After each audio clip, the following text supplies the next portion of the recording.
Ola company ವಿರುದ್ಧ ಗ್ರಾಹಕರು ಆಕ್ರೋಶವನ್ನ ವ್ಯಕ್ತಪಡಿಸ್ತಾ ಇದ್ದಾರೆ ನೋಡಿ. ಹೌದು, ಸೇಲ್ ಅಂಡ್ ಸರ್ವಿಸ್ ಸಮರ್ಪಕ ಸೇವೆ ನೀಡ್ತಾ ಇಲ್ವಂತೆ ಓಲಾದವರು. ಜಮಖಂಡಿ ನಗರದಲ್ಲಿರುವಂತಹ ಓಲಾ ಶೋರೂಮ್ ವಿರುದ್ಧ ಪ್ರತಿಭಟನೆ ನಡೀತಾ ಇದೆ. ವಾಹನ ಖರೀದಿಸುವುದಕ್ಕೆ ಬ್ಯಾಂಕ್ ಲೋನ್ ಮಾಡಿಕೊಂಡ್ರು, ಸಮಯಕ್ಕೆ ಸಿಗ್ತಾ ಇಲ್ಲ ಓಲಾ. ಸರ್ವಿಸ್ಗೆ ಬಂದ ಬೈಕ್ ಸರಿಯಾದ ಸಮಯಕ್ಕೆ ಸರ್ವಿಸ್ ಮಾಡಿಕೊಡ್ತಾ ಇಲ್ಲ ಅನ್ನುವಂತಹ ಆರೋಪ ಕೇಳಿ ಬರ್ತಾ ಇದೆ. ಶೋರೂಮ್ನಲ್ಲಿ ಯಾರೂ ಸ್ಪಂದಿಸ್ತಾ ಇಲ್ಲ ಅನ್ನುವಂತಹ ಆರೋಪ ಈಗ ಗಂಭೀರವಾಗಿ ಕೇಳಿ ಬರ್ತಾ ಇದೆ. ವಿಜಯಪುರ, ಬೆಳಗಾವಿ ಶೋರೂಮ್ಗೆ ಕರೆ ಮಾಡಿದ್ರು ಕೂಡ ನೋ ರೆಸ್ಪಾನ್ಸ್. ಶೋರೂಮ್ ಮುಖ್ಯಸ್ಥರು ಬೇಜವಾಬ್ದಾರಿತನವನ್ನ ತೋರಿಸ್ತಾ ಇದ್ದಾರೆ ಅಂತ ಆಕ್ರೋಶ ವ್ಯಕ್ತ ಆಗ್ತಾ ಇತ್ತು. ಈಗಾಗಲೇ ಬಾಗಲಕೋಟೆ ಜಿಲ್ಲೆ ಜಮಖಂಡಿ ನಗರದಲ್ಲಿ ಗ್ರಾಹಕರು ಪ್ರತಿಭಟನೆಯನ್ನು ನಡೆಸ್ತಾ ಇದ್ದಾರೆ.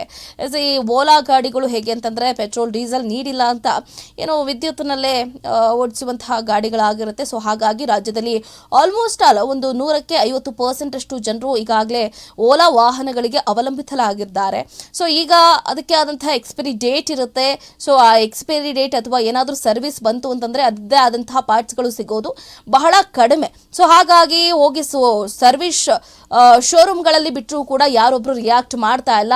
ಅಂತಹ ಕಾಟಾಚಾರ ಕೆಲಸಕ್ಕೆ ಯಾಕೆ ನೀವು ಓಲಾವನ್ನ ತಗೊಳ್ಳಿ ಅಂತ ದೊಡ್ಡದಾಗಿ ಡಿಸ್ಪ್ಲೇಗಳಲ್ಲಿ ಅಡ್ವರ್ಟೈಸ್ಮೆಂಟ್ಗಳಲ್ಲಿ ತೋರಿಸ್ತೀರಿ ಅಂತ ಈಗಾಗಲೇ ಬಾಗಲಕೋಟೆ ಜಿಲ್ಲೆಯ ಜಮಖಂಡಿ ನಗರದಲ್ಲಿ ಗ್ರಾಹಕರು ದೊಡ್ಡ ಮಟ್ಟದಲ್ಲಿ ಪ್ರತಿಭಟನೆಯನ್ನ ನಡೆಸೋದ್ರ ಮುಖಾಂತರ ಓಲಾ ಕಂಪನಿ ವಿರುದ್ಧ ಜನರು ಚೀಮಾರಿಯನ್ನ ಹಾಕ್ತಾ ಇದ್ದಾರೆ. ನಾವು ಬಸಪ್ಪ ಮತ್ತೂರ್ ಅಂತ ಅವ್ರ ಹೆಸರನ್ನ ಗಾಡಿ ತಗೊಂಡಿದ್ವಿ.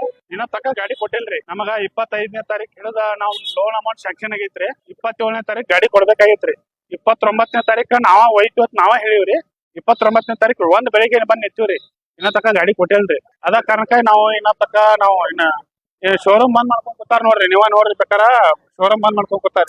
ನಮ್ಗೆ 29ನೇ ತಾರೀಕು ಗಾಡಿ ಕೊಡ್ಬೇಕ್ರಿ. ಇದಕ್ಕ ಬ್ಯಾರೆ ಶೋರೂಮ್ ಕರೆ ಹೇಳಿ ನಾವು ಮೊದಲ ಕರೆ ಹೋಗಿ ತಗೋತಿದ್ವಿ. ಬನಾಟಿಗೆ ತಗೋತಿದ್ವಿ, ಮಾಲಿಪುರಕ್ಕೆ ತಗೋತಿದ್ವಿ. ಯಾಕ ಹಂಗ ನಾ ಈಗ ಗಾಡಿ ತಗೊಳಾಗ ಇಟ್ಟು ಪ್ರಾಬ್ಲಮ್ ಆದ್ರ ಗಾಡಿ ನಾಳೆ ಬಂದ್ ಬಳಕ ಯಾವ ಸಮಸ್ಯೆ ಆಗಬಹುದು. ಅವ್ರ ಸರ್ವಿಸ್ ಎಲ್ಲ ನಾವ್ ಹೆಂಗ್ ಮಾಡ್ಕೋಬೇಕ್ರಿ. ಫೋನ್ ರಿಸೀವ್ ಮಾಡೇ ಇಲ್ಲ ಅವ್ರ. ಬುಕ್ಕಿಂಗು ನಾವ್ ಅಮೌಂಟ್ 1/4 ತುಂಬಿವ್ರಿ, 40,000 ರೂಪಾಯಿ. ಬ್ಯಾಂಕ್ ತ್ರೋದಿಂದ ಬ್ಯಾಂಕ್ ಫುಲ್ ಅಮೌಂಟ್ ಮಾಡೈತ್ರಿ. ಅವ್ರಿಗೆ ಫುಲ್ ಅಮೌಂಟ್ ಲೋನ್ ಸ್ಯಾಂಕ್ಷನ್ ಐತ್ರಿ, ಫುಲ್ ಅಮೌಂಟ್ ಮಾಡೈತ್ರಿ.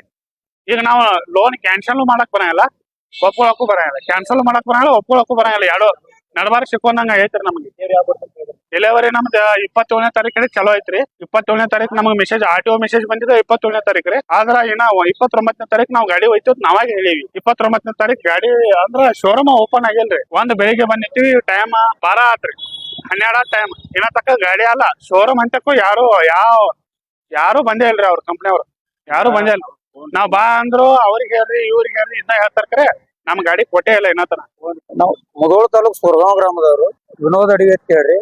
1.5 ವರ್ಷದಿಂದ ನಾವು ಗೋಕಾಕದಾಗ F1 Pro ಗಾಡಿ ತಗೊಂಡಿದ್ದೀವ್ರಿ. ತಗೊಳ್ಳುವಾಗ ಇವ್ರು ಏನ್ ಹೇಳಿದ್ರ ಅಂದ್ರೆ ನಾವ್ 2-3 ಶೋರೂಮ್ ಅಡ್ಯಾಡಿದ್ವಿ. ಎಲ್ಲಿ ನಿಮ್ ಗಾಡಿ ರಿಪೇರಿ ಆಕೈತಿ ಅಲ್ಲೇ ಮೇಸ್ತ್ರಿನ ಕಳಿಸ್ತೀವಿ, ರಿಪೇರಿ ಮಾಡಿಸ್ತೀವಿ, ಬಸ್ ಚಾರ್ಜ್ ಕೊಡೋದು ಅಂತ ಹೇಳಿದ್ರು. ಗ್ಯಾರಂಟಿ ವಾರಂಟಿ ಇದ್ದಾಗ ನಾವು ಇಲ್ಲಿ ಜಮಖಂಡಿಗೆ ಬಂದಾಗ್ರಿ ಗಾಡಿ ನಮ್ದು ಬೆಲ್ಟ್ ಕಟ್ ಆತು. ಬೆಲ್ಟ್ ಕಟ್ ಆದ ತಕ್ಷಣ ಜಮಖಂಡಿಯಾಗ ಶೋರೂಮ್ ಐತೆ ಇಲ್ಲೇ ಗಾಡಿ ಬಿಡಾಕ್ ಬಂದಿವ್ರಿ. ಇವ್ರು ಸರ್ವಿಸ್ ನಮ್ಮಲ್ಲಿ ಇಲ್ಲ ಅಂತ ಹೇಳಿದ್ರು. ಬಿಜಾಪುರಕ್ಕೆ ಹಚ್ಚಿ ಮಾತಾಡತ್ ಹೇಳಿದ್ರಿ. ಬಿಜಾಪುರಕ್ಕೆ ನಾವು ಫೋನ್ ಹಚ್ಚಿ ಮಾತಾಡಿದ್ರೆ ಮಹೇಶ್ ಅಂತ ಹೇಳಿ 8 ದಿವಸ ಆಕೈತಿ ನೀವು ಗಾಡಿ ಬಿಟ್ರಿ ಅಂದ್ರೆ ನೀವು 8 ದಿವಸ ನಡೀತಿರ್ತಾರ ಗಾಡಿ ಬಿಟ್ಟು ನಾವ್ ರಿಪೇರಿ ಮಾಡಿ ಕೊಡ್ತೀವಿ ಅಂತ ಹೇಳಿದ್ರು. ಆದ್ರ ಅದ್ರಿ 8 ದಿವಸ ಬಿಟ್ಟು 10 ದಿವಸ ತಗೋರಿ ನಮ್ ಗಾಡಿ ರಿಪೇರಿ ಮಾಡಿ ಕೊಡ್ರಿ ಅಂತ ಹೇಳಿ ಇಲ್ಲೇ ಗಾಡಿ ಬಿಟ್ಟು ಹೋಗಿವ್ರಿ. ಅವ್ರಿಗೆ ವಾಟ್ಸಪ್ ಗೆ ಇಲ್ಲಿ ಬೆಲ್ಟ್ ಕಟ್ ಆದದ್ದು ಶೋರೂಮ್ನಾಗ ಬಿಟ್ಟದ್ದು ಎಲ್ಲಾ ವಾಟ್ಸಪ್ ಹಾಕಿವ್ರಿ. ಮಾಡ್ತೀವಿ ಅಂದ್ರ ಇವತ್ತಿಗೆ 20 ದಿವಸ ಆತು ಕಟ್ ರಿಪೇರಿ ಮಾಡಿ ಕೊಡಾಕ್ ತಯಾರಿಲ್ಲ. ಆನಂತರ 17-18 ದಿವಸ ಆದ ತಕ್ಷಣ ಹೊಳ್ಳಿ ದಿವಸ ಫೋನ್ ಹಚ್ಕೋತಾ ಇದ್ದೀವ್ರಿ. ಇಲ್ಲಿ ಬಂದ್ರ ಕೇಳಾಕತ್ತಾನ ನಮ್ಗೆ ವಾಪಸ್ ಉಲ್ಟಾ ಮಾತಾಡಕತ್ರು.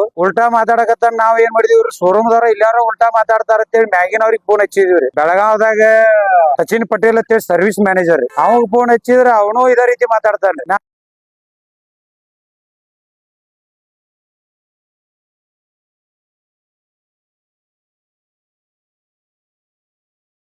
ಮತ್ತಷ್ಟು